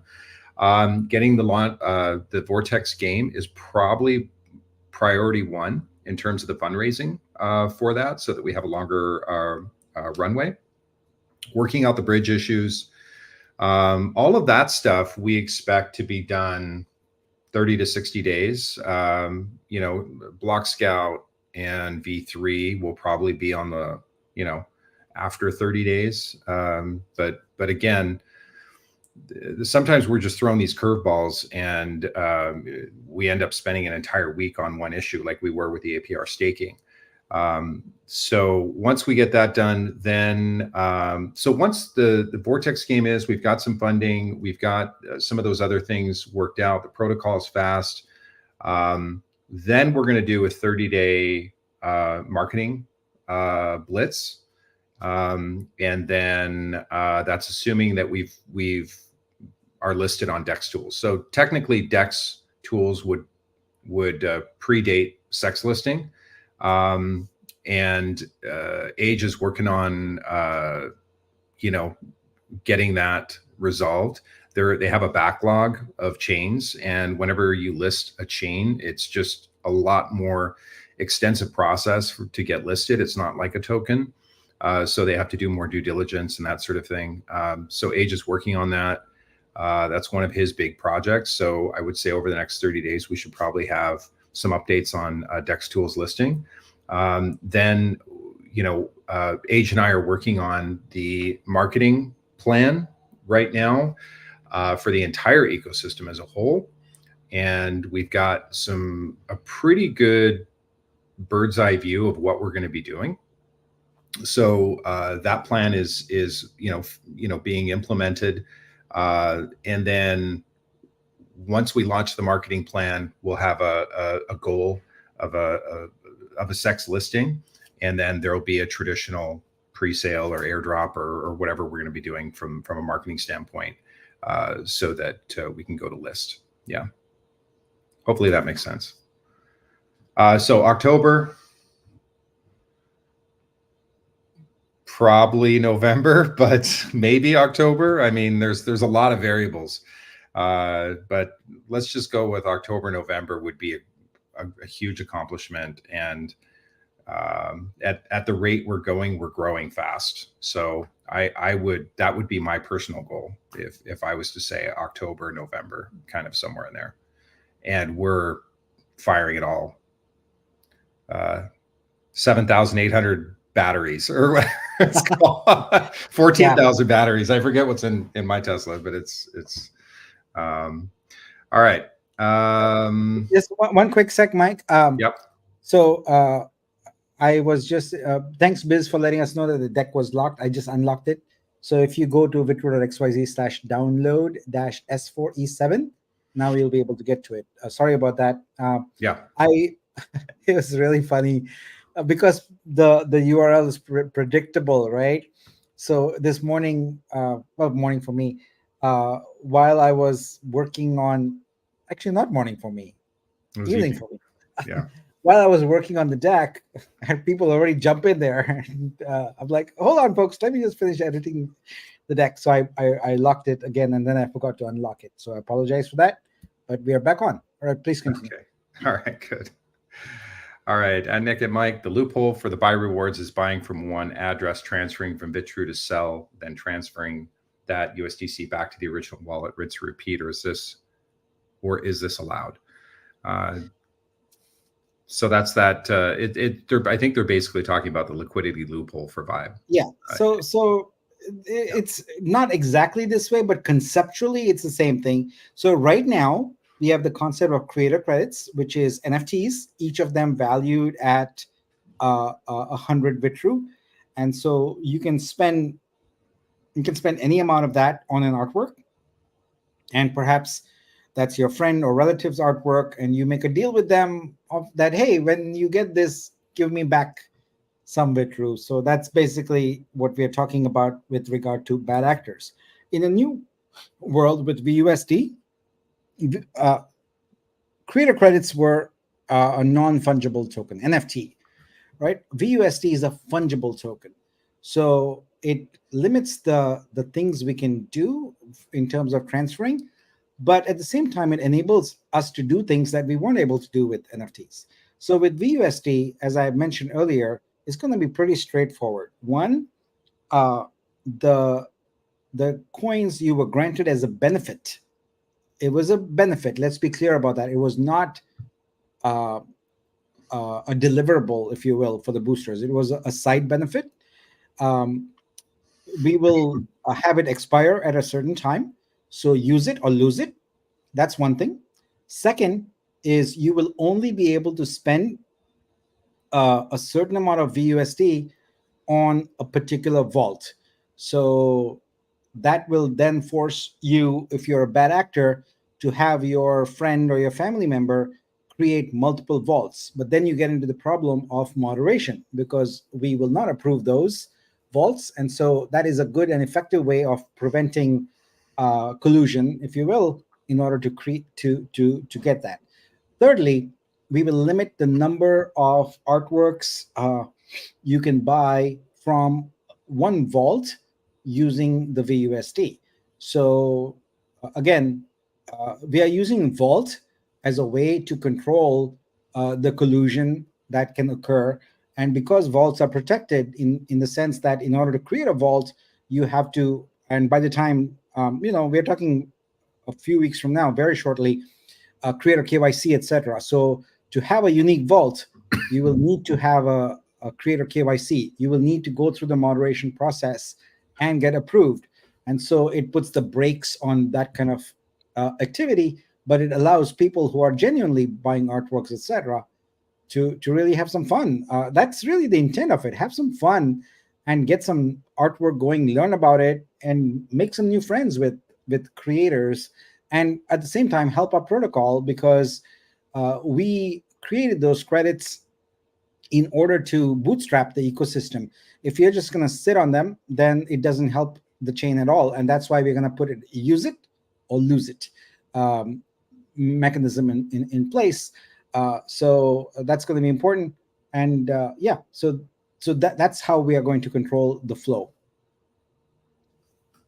Okay.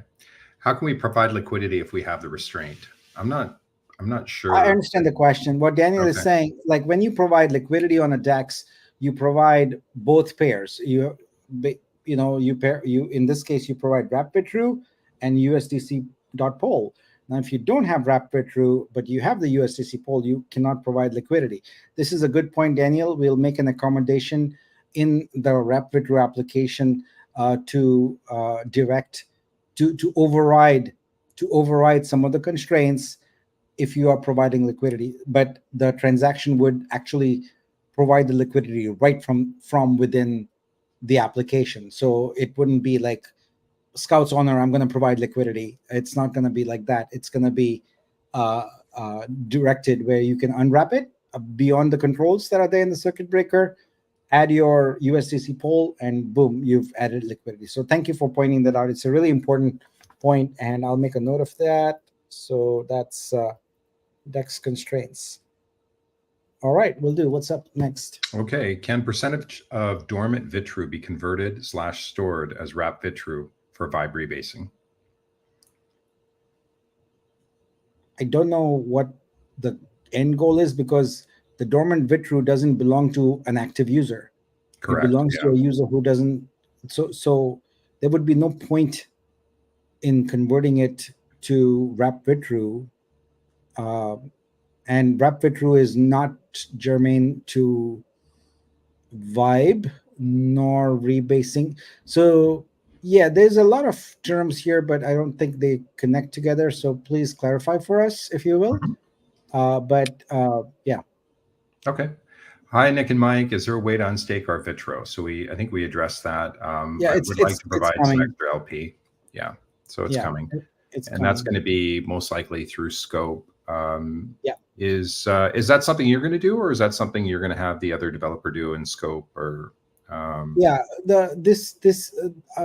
the Web3 part, but the UI, etc., will build. And actually, it's in addition to the Web3 dev, we also have the Team Brazil now working actively on Scope. As you can see, they sped things up quite a bit. So what I'm going to be doing moving forward is I'll focus on the smart contracts. There's really a few of them more to get done, and provide the rough outline for what the feature needs to look like, and let the other devs actually build out the UI, etc., which is really the most time-consuming part. Smart contracts are also time-consuming, especially if they're new and we're doing something innovative, which we are doing in pretty much every Vitru Suite contract. There's 8 of those contracts right now I'll keep working on that, but I have help now. What's our goal for that? Do you think 45 days to start working on that, or? Yeah, so everything Vitro related, I want to kick off before this month ends, and I want to be very clear. I use the term kickoff, not complete. So I want to have a Honcho Launchpad plan in place and have the Vitro unstaking and LP rewards, all of that architecture done. That's fairly substantial if you think about it. We are, again, building a whole new startup, and that's just one of our boxes on this grid here. It's for most people that would be a whole new company unto itself. So it's a lot of work, but we'll bundle it all together, because in isolation it doesn't make much sense. Yeah, so we got your Vitruveo staking, unstaking done, but where is the incentive? Where is the value generation there, right? It's the value generation that's important. Yeah, and I know you can manually unstake Vitruveo and Explorer. I think Arco produced a tutorial on that, but some people are not as proficient with Explorer. So Funkmaster, if you want to, I think you even might have DM'd me on that, where I encourage you to go, check out Explorer if it's pertinent that you did want to do the unstaking. You can do that through Explorer directly until some of these enhancements are completed. But if you don't want to go through that, we'll, as Nick said, we'll try to get it done in the next within the next 30 days. Will we be able to stake VUSD? So the answer to that question is, look, it's an open protocol. It's a decentralized protocol. Anyone who wants to create a staking app should create a staking app. We don't see a direct correlation between VUSD and staking, because it's intended to be a utility coin, a utility token to buy services. So we are not gonna, at least at present, have any staking thing. But keep in mind, anyone is free to build whatever app they want, on the platform. But right now we don't see any value to staking VUSD. Maybe I'm missing something. It'll be, once someone points that out to me, maybe that will change. Okay. Roadmap on the website is being updated. I can tackle that one. Yes, it is being updated. Kind of what Nick went through today was kind of a high-level roadmap. We're going to be doing an internal roadmap and an external roadmap. The external roadmap is going to be more geared for what things you guys are the community is mostly interested in. Some of the high-level things that we have to execute on and the milestones. The internal is really going to be more, coding dApps, that sort of thing. But I think, what did we say? Maybe a week, 2 weeks. We should probably have the website completely updated. But this is something important to us, and we use it for our own kind of prioritization and our own roadmap of what we should be focusing on in our wildly important goals. So it is going to be a huge priority for us. So thanks for the question. Nick, can other competitor marketplace use VUSD if they use our blockchain and market out artists from search Vitruveo? VUSD is a token on Vitruveo. It can be used by any application, anywhere. How you acquire it is the question. There's going to be a limited amount of VUSD that is available via credits and grants, but the rest has to be purchased using credit card or USDC. What we are committed to is making sure that as a stable coin, it is collateralized. So the contract will always have a 1.5x Vitru backing on VUSD in the VUSD contract. So we're committed to that. So as more VUSD is minted, equivalent amount of 1.5x of that prevailing price Vitru will be locked into that contract. Yeah. But yeah, anyone is free to use it. Okay. Nick and Mike, what do you think about the suggestion premium creators or high-level creator level should be exclusivity to a Vitruveo virtual gallery? Yes, I am Absolutely. A huge proponent of that. I've been trying to sell that to Nick for a while, and he's received it with open arms. I think we do see the value, and we spoke to that earlier about having, a separate gallery for existing artists that are high level, that are marketing their work through a brick and mortar gallery. So the quick answer is yes. Yeah. What are we looking at?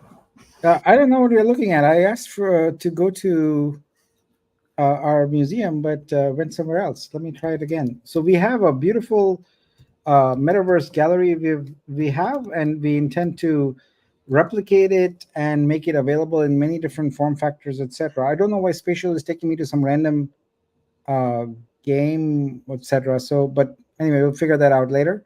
So, yeah, we do want to have premier curated galleries that are available, not just in the metaverse, but straight up, virtual galleries also.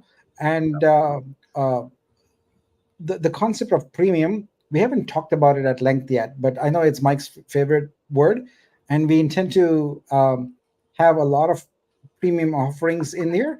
But we want to make sure that the base offering, the free offering, is always good.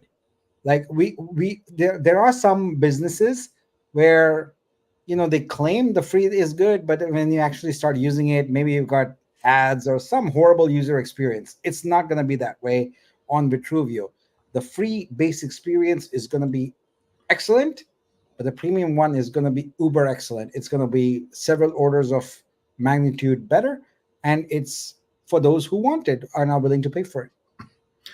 Yeah, and then one thing I do see coming down, the pipe later on is as we bring on galleries and they want to do their own store, having sculptures, having other forms of art that are going to be within their store, that are going to be in our ecosystem, on 360 turntables, so that you could properly see the artwork, and there's a lot of like different possibilities that we can explore, not just two-dimensional art, but once we start getting into three-dimensional art, motion art, some of these things, I think it's going to be really interesting to see how it evolves. But yeah, it's all being thought out.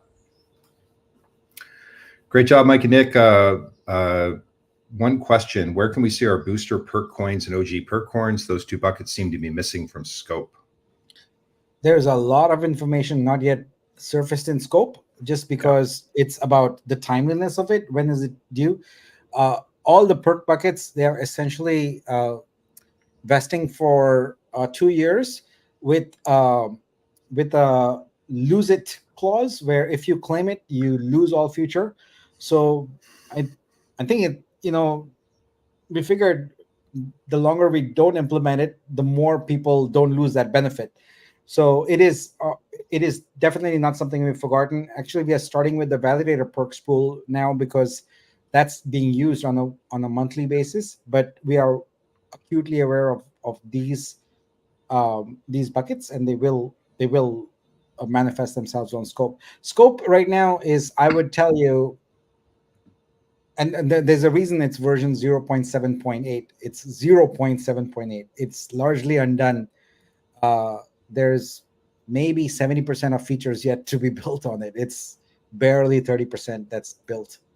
Yeah, I remember you showed me kind of a mock-up of what scope is going to look like, and it's amazing. Just wait. There's scope is going to look absolutely spectacular based on the comps and mock-ups that Nick showed me. So I'm excited to see those things on release, or get them released.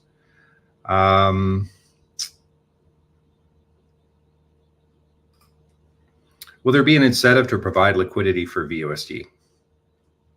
Well, I'm sure someone will put VUSD if the pair is on the done. DEX. Yeah. Yeah. When it's done, people can provide liquidity. I'll tell you what we will provide is, since we will have a buy page for VUSD, built into the contract right now is a bonus structure. The more you buy, the more VUSD you get. Just like anything else, there's proportionately higher levels of bonus, and I think it caps at like 25% or something like that. Yeah, but in terms of incentives to provide liquidity, I think we will have generic incentives for the DEX, which will feed off into the airdrop system with points, etc. But right now, we don't anticipate anything specific to VUSD. Yeah. Mike, when will the sun shine for Vitro? Can we build the LP and the value of the token? And I think we covered that, Legend. So yeah, it's definitely going to be on our radar very soon. Once we Like I said, the V3 is going to be a big component of that. Vitro, I think maybe in roughly 3 weeks to 45 days, I think we'll probably be able to have some sort of update on that. And the staking, the unstaking, and start showing some love for Vitro. But we haven't forgotten it. It's just we're focusing on some of these other massive priorities right now. When will dark mode be made for Vitru Search? Well, that's interesting because I just asked them that this morning, and I told the team, "Hey, can we implement?" Because I like it on Scope, and so I would imagine very soon that is on their radar. So when I say very soon with Search, our time horizon on most features is 1 week or 2 weeks. You know. So. Yeah, it's coming. Any update on the Vortex Creator Challenge and location for creators to upload their artwork on that? I dropped the ball on that. I apologize for that. I will work with Pam and get that resurrected and get things moving on that. I'll meet with Pam probably next week on that, and Monday. Mm-hmm. And so by middle of next week, we will probably provide you with the update on that. I apologize. I dropped the ball on that one. And of course, Rohan, when will Poet Collection rewards for us two to be paid out sometime in the future? Yeah, I said with Poet, everything will happen when we have a marketing associate on the team. And right now we don't have the capital for that. So it's going to have to wait a little bit. Okay. Any updates on Warpcast, Nick? Yeah, so Warpcast is a part of our strategy around Vortex marketing. And now we've also discovered that Telegram games are big. So we've added Telegram to the mix also there. So in 2 weeks, we will have a more comprehensive strategy. Before, we were just looking at Warpcast purely as a source for minting. But now we have a more comprehensive strategy where it includes the landing page, a white paper, a demo, land claims, and Warpcast integrated with certain airdrops and daily benefits, etc. So basically, a comprehensive plan for Vortex is coming together, and Warpcast is part of that. Yeah. Okay. With the prior staking contract being locked, will we still be able to unstake when the staking period is up? Yes. Yeah, I mean, we've already done the 120 days or whatever, and now we have a tool to automatically go daily and run the job and automatically unstake for people. There's no point in the Vitru just sitting there.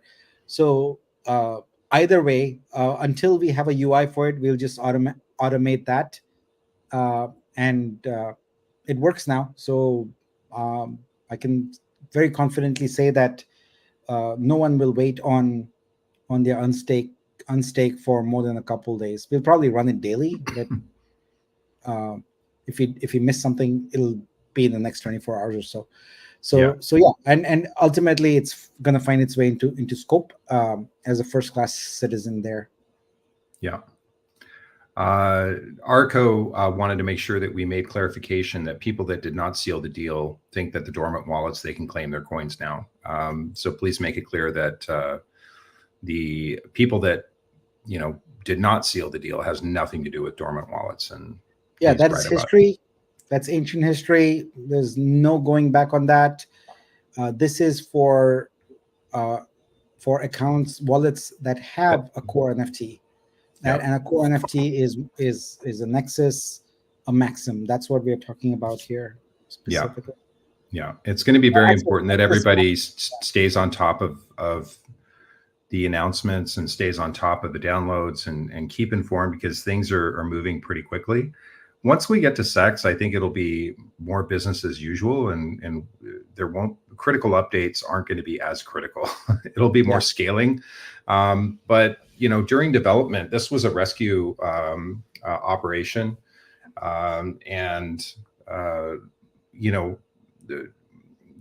because of the OG community, it's just a very complex beginning.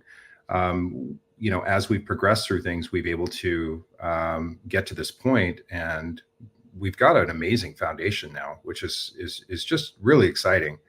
And you can kind of see the finish line. I see it. I really do see the finish line coming up, and I'm excited to see, what's in store over the next 90 days.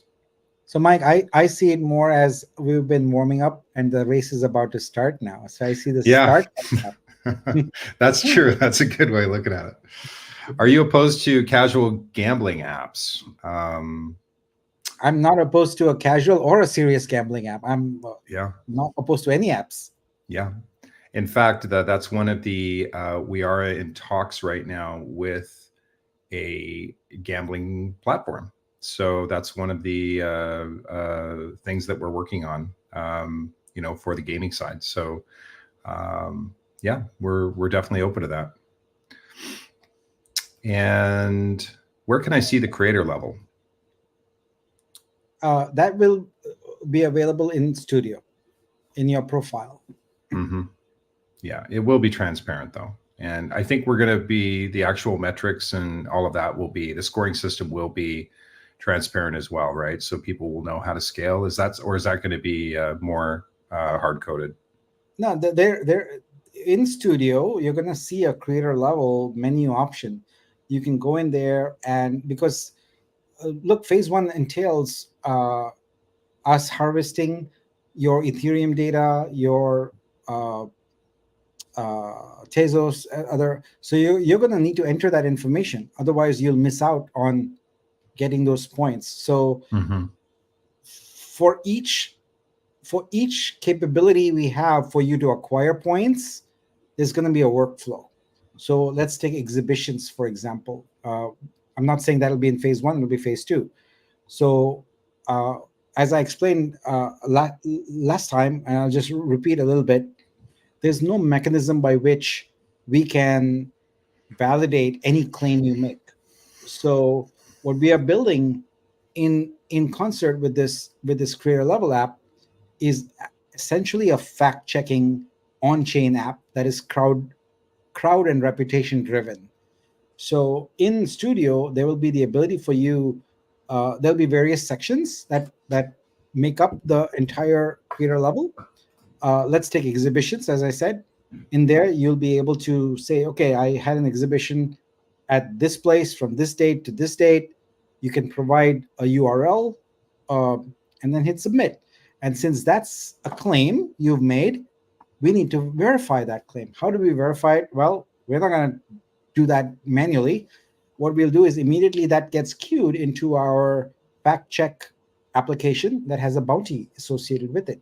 So we'll provide partial bounty, but if you want to expedite things and have more people look at and fact check, you can provide and enhance that bounty more.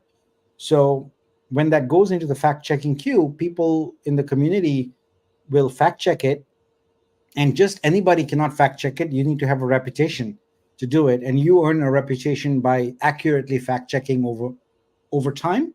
And so you would fact check that, and once it's fact checked, it goes on chain, and then you get your points for it.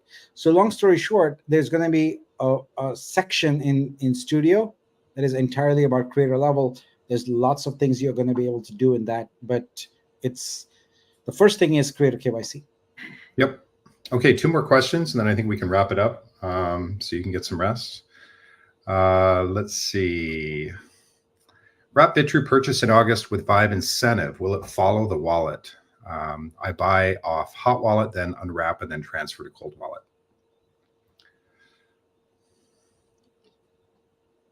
So Wrap Vitru purchased. Well, you don't purchase. Oh, I guess if you trade it. Wrap Vitru purchased in August with the Vibe incentive. I think you're talking about the liquidity, maybe? The liquidity pool? I'm not sure. Look, I guess I can answer it this way. Vibe and Wrap Vitru are independently transferable without constraint. So you can move them to hot wallet, cold wallet, etc.